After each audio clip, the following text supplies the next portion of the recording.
The aftermath of the widely condemned Christchurch incident has left the global community reeling and in a state of shock. However, in the days following this, many communities, religious leaders, politicians and media presenters have been voicing a common message: to stand together as a global family and not let fear overtake us in this time of tragic loss and shock. As an advocator of this message, the Ahmadiyya Muslim Community Australia planned a day for reflection, education and community outreach. Amir and missionary in charge of Australia, respected Imam Inamul Haq Kausar and respected Imam Imtiaz Ahmed Naveed, were invited to attend Sunday morning Mass at St. Luke's Catholic College, located in the same suburb as Masjid Baitul Huda in Sydney. Both imams were invited to address the Mass following the Mass ceremony and held conversations with the pastors and community members of the Catholic College to break down barriers and promote talks about tolerance and peace throughout society in light of the unfortunate events that took place in Christchurch. We should be united. We should gather together, understand each other. Education is indeed to those people who create reaction. And they brought, the bouquet and the flowers. They showed their solidarity. I was very much pleased. And some of them were crying and weeping. Their tears are very precious in the eyes of God. They were not Muslims, but they have shown love. This is what God wants to see you in the hearts of everyone. In the afternoon, the Ahmadiyya Muslim Community Australia held vigil prayer services across the country, including Adelaide, Brisbane and Sydney.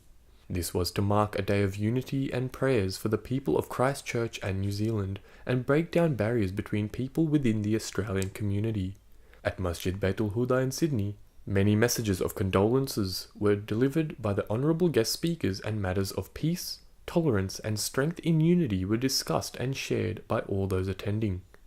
But through adversity, through this horror, it also shows the goodwill of humans coming together to share the grief, but to build for the future.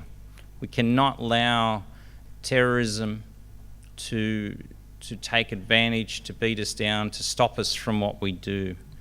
So we need to be able to go to our places of worship, to be able to worship in peace and in unity. And we are standing together in solidarity with all people of the Muslim faith, but across the entire faith network, because in the end, we are all in it together. The one that touched me the most was a picture of a gentleman of clearly Anglo appearance. I don't think that he was Muslim, but he was standing outside what looked like a suburban mosque, and he had a sign which basically read, "You go and pray, and I'll guard outside, don't worry." We all spread our condolence to those over the ditch in New Zealand.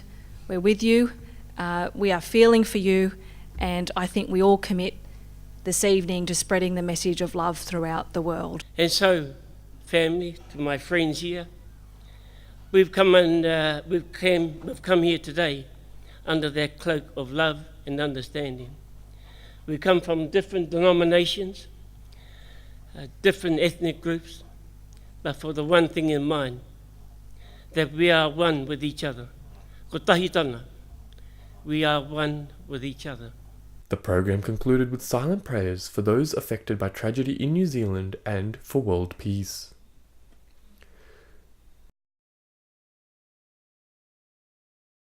While the global community reflects and New Zealand heals from the events of Friday in Christchurch, the majority of Australians in the broader community have condemned the extreme acts of terror and are sending New Zealand all their thoughts and prayers. Talks of tolerance, peace and unity resonate throughout communities as the global community comes together to stand firm against such acts and support New Zealand in their time of need. May Allah bless and give peace to those martyred in Christchurch, provide strength and patience to all families affected, heal the injured and protect us all.